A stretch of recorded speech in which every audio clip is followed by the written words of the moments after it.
मेरे सम्मानित प्रिय, पिछले क्लास में जो हमने भारतीय संविधान का एक छोटा सा रिप्रेजेंटेशन दिया था, संविधान को पढ़ने के तरीके के बारे में आप लोगों से जो मैंने बात की थी, उस हिसाब से आपके पास ध्यान दीजिएगा, उस हिसाब के अनुसार, उस कैलकुलेशन के आधार पर आपके पास 3 सेक्शन बन रहा था।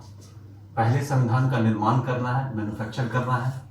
मैन्युफैक्चरिंग के बाद जो हमारे पास रिजल्ट आएगा, उस रिजल्ट के बारे में बात करेंगे और उस रिजल्ट में जो भी मॉडिफिकेशन होंगे उसके बारे में डिटेल बात करेंगे। तो निश्चित तौर पर हमारे पास संविधान की एक रूपरेखा तैयार हो जाएगी। हमने पहले ही चैप्टर में इस बात का विश्लेषण किया था कि हमारा 3 स्तंभ पर पूरा टिका हुआ है मामला।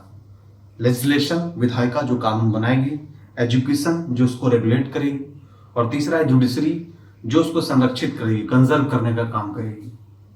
इसका मतलब है कि अगर इन 3 सेक्शन को हम लोग पार्ट बाय पार्ट एक करके देख लेते हैं और आपस में तीनों का तो कोऑर्डिनेशन भी बहुत तगड़ा है। आप देख सकते हैं कि विधायिका को अगर हम लोग लेते हैं सेंट्रल लेवल पर, तो हम लोग के पास खुद ब खुद लोकसभा राज्यसभा का कंसेप्ट हम लोग के पास आएगा। और आपको पता होगा कि लोकसभा और राज्यसभा को अलग अलग पढ़ के और दोनों का आपस में इंटरेक्शन और बाद में उसको राष्ट्रपति के साथ एक इंटरेक्ट कराते हैं, तो एक लंबा चैप्टर हम लोग के पास आता है।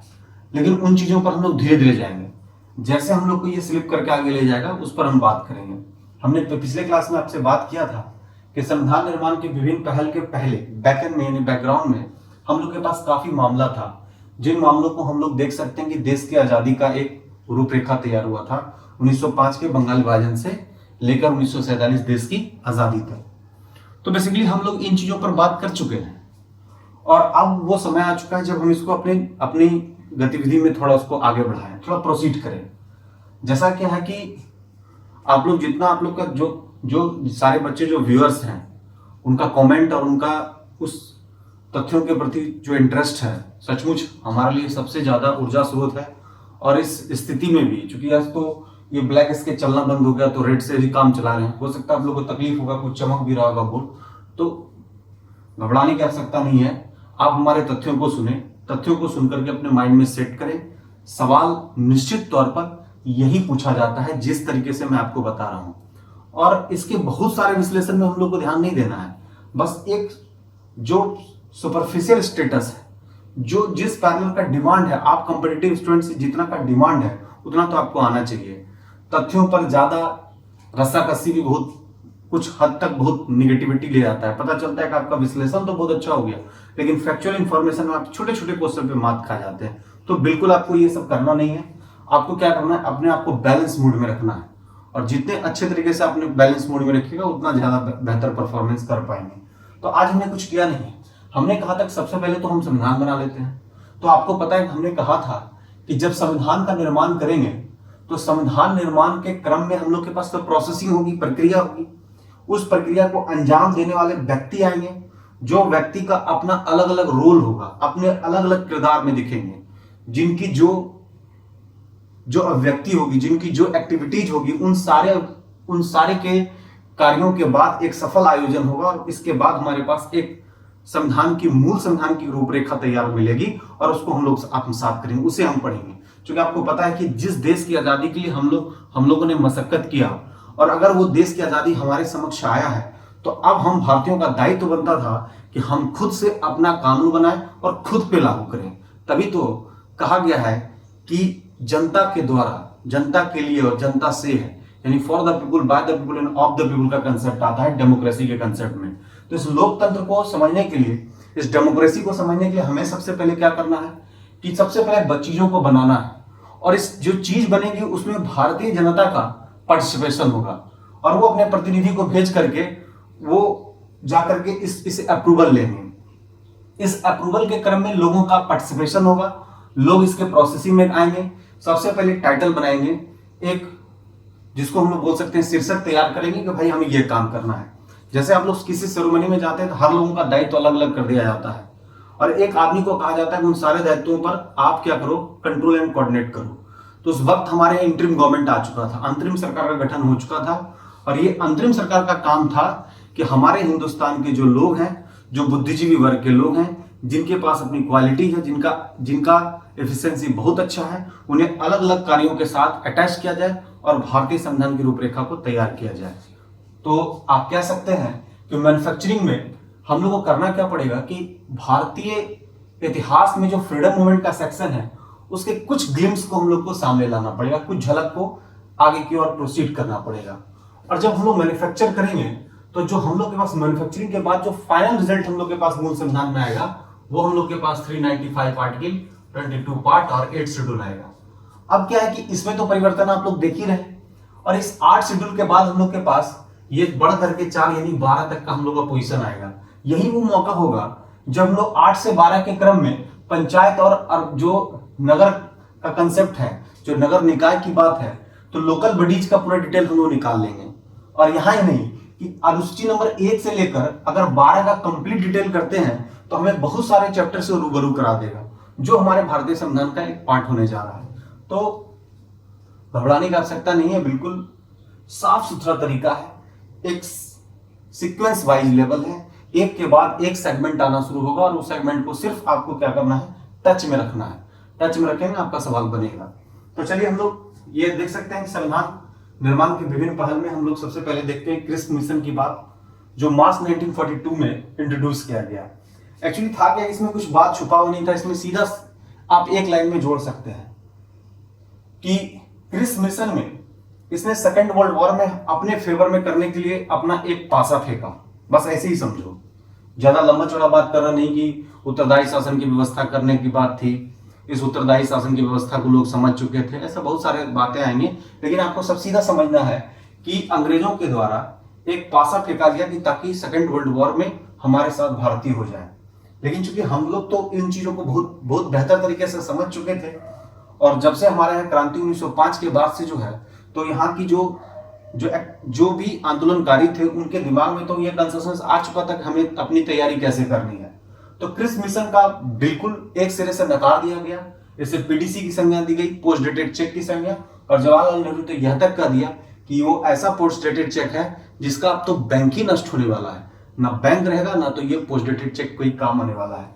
तो क्रिस्प मिशन के बाद मार्च 1942 में इसे हटाने के बाद तो हमें लगा था कि लगातार इसी तरह की प्रक्रिया वो अपना जारी रखेंगे, और फाइनली फिर हम लोग के पास क्विट इंडिया मूवमेंट के अलावा हमारे पास कोई ऑप्शन नहीं था, क्योंकि इससे पूर्व हम लोग के पास एक अगस्त प्रस्ताव का भी कंसेप्ट आया था 1940 में। ध्यान रखिएगा 1940 अगस्त प्रस्ताव, और उसकी इमीडिएट तुरंत बाद क्रिस्प मिशन मार्च 1942 में हम लोग के पास आया। कभी कभी सवाल पूछा जाता है कि ये क्रिस्प मिशन 1942 में किस महीने में आया, तो ये मार्च याद रखिएगा, मार्च 1942 याद रखना है। क्रिस्प मिशन भी मार्च के महीने में आया था और कैबिनेट मिशन भी मार्च में आया था। तो बिल्कुल कंफ्यूज नहीं करना है, कंफ्यूजन किसी तरह का आप लोग के दिमाग में नहीं होना चाहिए कि ये मार्च 1942 है, ये मार्च 1946 है। कैबिनेट मिशन 1946 और क्रिस्प मिशन 1942, क्योंकि पिछले यूपीएससी एग्जामिनेशन में ये क्वेश्चन लोगों को फंसाया था, क्योंकि जब ऑप्शन इस तरह के हो जाते हैं तो लोगों को थोड़ा सा इसके डेट में प्रॉब्लम होती है, तो उन प्रॉब्लम को आप पहले ही सॉर्ट आउट कर लीजिए। तो चलते हैं संविधान निर्माण के विभिन्न पहल में। सबसे पहले क्रिस्प मिशन मार्च 1942 में, इससे पूर्व अगस्त प्रस्ताव 1940 में लाया गया, जिसे हम लोग किसी तरह से एक्सेप्टेंस नहीं देने जा रहे थे। फाइनली अब लगा था कि हिंदुस्तान को अपने देश की आजादी के लिए कुछ ना कुछ एक उपाय निकालना पड़ेगा, एक उपागम तैयार करना पड़ेगा, और नेतृत्वहीन बिना किसी लीडर के, बिना किसी लीडिंग सेक्शन के पूरे हिंदुस्तान में भारत छोड़ो आंदोलन की शुरुआत हो गई 8 अगस्त 1942। ग्वालियर टंग के मैदान से इसका अनाउंसमेंट हो चुका था, और पूरे भारत, अब खासकर गांधी जी ने उस दौरान एक नारा भी दिया था, डू और डाई, करो या मरो का नारा। एक्चुअली फ्रीडम मूवमेंट का पार्ट है। फिर इसके बाद क्विट इंडिया मूवमेंट के बाद उन्हें समझ में आना चाहिए कि हम किसी चीज के एक्सेप्टेंस के लिए अब रेडी नहीं है। फिर भी उनके द्वारा एक बेबल प्लान लाया गया, जाहिर सी बात है, नाम है बेबल, उसमें लॉर्ड बेबल गवर्नर जनरल के तौर पर थे। 1945 में इसको इंट्रोड्यूस किया गया हिंदुस्तान में। लेकिन हम लोग चूंकि बेबल प्लान को भी एक्सेप्टेंस नहीं दिए, फाइनली हम लोग के पास एक शिमला समिट आया। क्वेश्चन और भी आता है, हर्मिट ऑफ शिमला क्वेश्चन आता है, शिमला का सन्यासी किसे कहा जाता है? तो याद रखना है, शिमला का सन्यासी एओ ह्यूम, वो एओ ह्यूम जो फाउंडर थे कांग्रेस के, और एओ ह्यूम जो निवासी थे वो स्कॉटलैंड के थे। आपको हमने बताया भी था पिछले वीडियो में, आप लोग देखे भी होंगे कि हमने 1885 से लेकर 1947 कांग्रेस अधिवेशन की बात की थी। उसी एओ ह्यूम के बारे में बताना, उन्हें शिमला का सन्यासी कहा गया है, हर्मिट ऑफ शिमला। और ये हुआ था 25 जून 1945। हो सकता है ये सवाल आपसे पूछ दे कि कब हुआ था शिमला समिट? जून 1945 में। इसके बाद आता है कैबिनेट मिशन प्लान 14 मार्च 1946। ये आप लोगों को पता ही होगा कि 1945 में जब 1945 में ब्रिटेन में क्लीमेंट एटली की सरकार बनी तो उसने 3 सदस्यीय प्लान हमारे हिंदुस्तान में भेजा, जिसमें स्टफर्ड क्रिप्स, पैथिक लॉरेंस और एवी अलेक्जेंडर तीनों शामिल थे, जिसमें से पैथिक लॉरेंस नेतृत्व करता थे। और इस कैबिनेट मिशन प्लान का सिर्फ और सिर्फ एकमात्र उद्देश्य था कि हिंदुस्तान में उसके अपने संविधान का निर्माण करना। और जाहिर सी बात है इसी को लेकर अनाउंसमेंट भी किया गया 24 अगस्त 1946 को कि एक इंटरिम गवर्नमेंट बनेगा, तब तक एक प्रोविजनल गवर्नमेंट को तैयार किया जाएगा, जिस गवर्नमेंट के अंडर गाइडलाइन हमारे हिंदुस्तान की संविधान की रूपरेखा को तैयार किया जाएगा। और ये इसका अनाउंसमेंट हुआ था 24 अगस्त 1946 और ये फॉर्मेशन हो गया 28 सितंबर 1946। यानी आप कह सकते हैं कि ये सारे डेट में से एक कोई डेट आपसे पूछा जा सकता है। उसके बाद जो डेट का क्रम है उस पर आप लोगों को ध्यान देना है।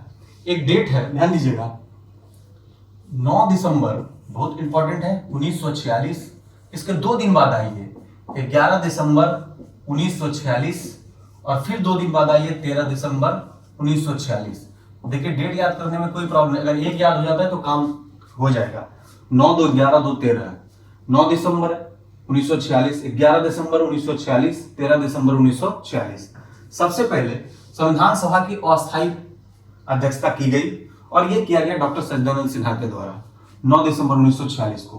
तुरंत बाद 11 दिसंबर 1946 को स्थायी अध्यक्ष के तौर पर डॉक्टर राजेंद्र प्रसाद की एंट्री हुई। वो राजेंद्र प्रसाद जिन्हें भारत का अजात शत्रु कहा गया है। अजात शत्रु के बारे में तो आप लोग जानते ही होंगे कि उनका संबंध हर्यक वंश से था।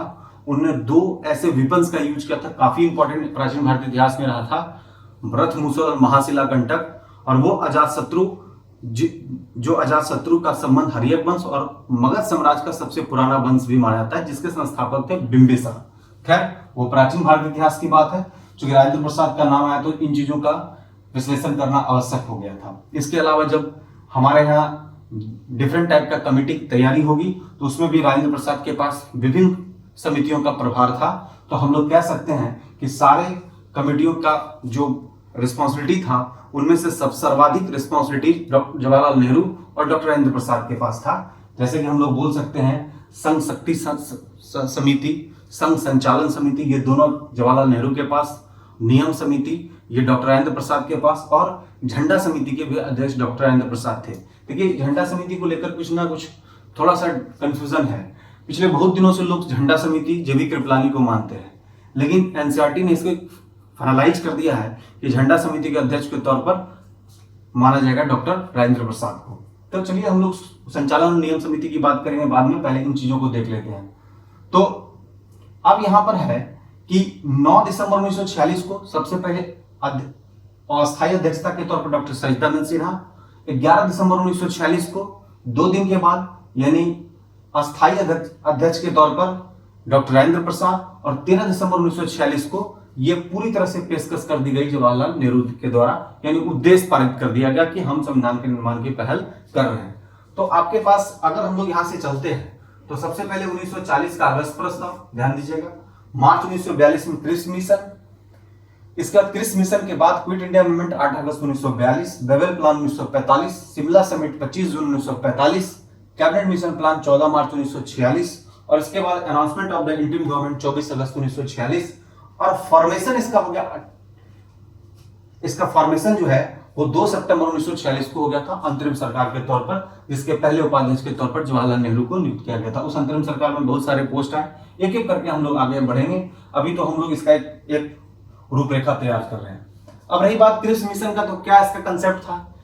तो मैंने पहले ही आपको बताया था कि क्रिप्स मिशन का कोई खास वजह नहीं था। सेकेंड वर्ल्ड वॉर में भारतीयों का साथ ब्रिटेन चाह रही थी, जिसमें से भारतीयों ने इन चीजों को बखूबी समझ लिया था कि अब किसी भी प्रकार से हमें कोई फायदा होने नहीं जा रहा है। और इस पर गांधी जी ने कहा भी कि तुम्हारा ये पोस्ट डेटेड चेक है, और जवाहरलाल नेहरू ने कहा कि ऐसा चेक जिसका बैंक ही नष्ट होने वाला है। उसी तरह की बात फिर क्विट इंडिया बेवेल प्लान के अंतर्गत आया, शिमला समिट में आया, और कैबिनेट मिशन चूंकि क्लीमेंट एटली का लिबरलाइजेशन का दौर था, ये हमारे देश में संविधान निर्माण के पहल को आगे बढ़ाया। तो हम कह सकते हैं कि ये सारी घटनाएं, इन सारी घटनाओं को हम लोग फ्रीडम मूवमेंट में भी पढ़ सकते हैं। इन सारे घटनाओं को हम लोग बैकग्राउंड के तौर पर भारतीय संविधान के तौर पर भी देख सकते हैं। तो आप समझिएगा इसमें कि आखिरकार इसमें किस बातों का विश्लेषण हुआ है। तो बेसिकली है कि ब्रिटिश शासन चाहती थी कि द्वितीय विश्व युद्ध में भारतीय द्वारा स्वेच्छापूर्वक सहयोग दे दिया जाए, ठीक है, ये बात वो चाहती थी। इस प्रकार ब्रिटिश शासन भारतीयों के सहयोग के लिए इसकी पहल शुरू कर दिया। ये भी मानते हैं कि चलिए उसके लिए अप्रोच शुरू हुआ। स्टेप फर्स्ट में उसने कहा, सुझाव दिया कि युद्ध के बाद भारतीयों को अधिकार होगा कि वह अपने संविधान सभा के जरिए अपने संविधान का निर्माण कर सकती है। यानी एक तरह का प्रलोभन आप लोग बोल सकते हैं कि उस प्रलोभन को इंट्रोड्यूस कर दिया गया। तो हम कह सकते हैं कि इन सारी चीजों का एक्सेप्टेंस मिला नहीं, और इन सभी के बाद एक इसकी प्रोसेसिंग होगी जिसको हम लोग मैन्युफैक्चरिंग का लाइन बोलेंगे। मैन्युफैक्चरिंग के लाइन में कुछ नहीं, स्ट्रक्चर पर ध्यान देना है।